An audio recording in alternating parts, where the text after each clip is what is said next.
வாங்க அரைச்சி விட்ட சாம்பார் எப்படி செய்யலான்னு பார்க்கலாமா. இதுக்கு குக்கரில் அரை கப் துவரம்பருப்பு எடுத்துக்கோங்க.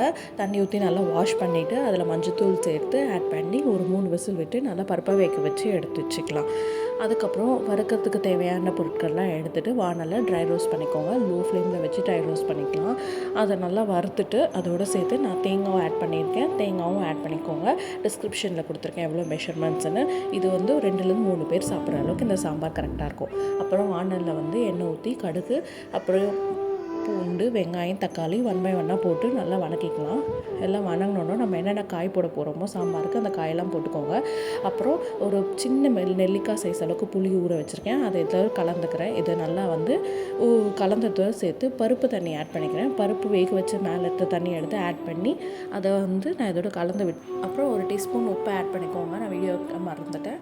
அதுக்கப்புறம் காய் நல்லா வெந்ததுக்கு அதுக்கப்புறமா வந்து நம்ம அரைச்சி வச்சுருக்கோம் இல்லையா, அந்த பேஸ்ட்டை வந்து ஆட் பண்ணிக்கலாம். ஆட் பண்ணிவிட்டு நல்லா கலந்து விட்டுக்கோங்க.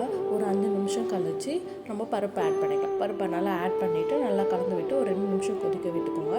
கொதிக்க விட்டுட்டு நல்லா கலந்து விட்டுட்டு க்ளோஸ் பண்ணி லோ ஃப்ளேமில் வச்சு கொதிக்க விடுங்க. கொதிக்க வச்சுட்டு அடுத்து நம்ம தாளிப்புக்கு மேலே வந்து பார்க்கலாம். இதுக்கு கருவேப்பிலை எடுத்துக்கிறேன். அப்புறம் ஒரு கடாயில் தேங்காய் எண்ணெய் இல்லைன்னா நெய் ஊற்றிக்கோங்க. அதோட கடுகு, அப்புறம் கருவேப்பிலை, பெருங்காயத்தூள் ஆட் பண்ணிக்கலாம். ஆட் பண்ணிவிட்டு இது மேலோடமா தாளிப்பு ஊற்றிக்கிங்க. அவ்வளோதான், அரைச்சி விட்ட சாம்பார் ரெடி. மிளகாத்தூள் இல்லாமல் சிம்பிளாக அவ்வளோதான் முடிஞ்சிருச்சு. நீங்களும் ட்ரை பண்ணி பாருங்கள். கண்டிப்பாக உங்களுக்கும் பிடிக்கும்.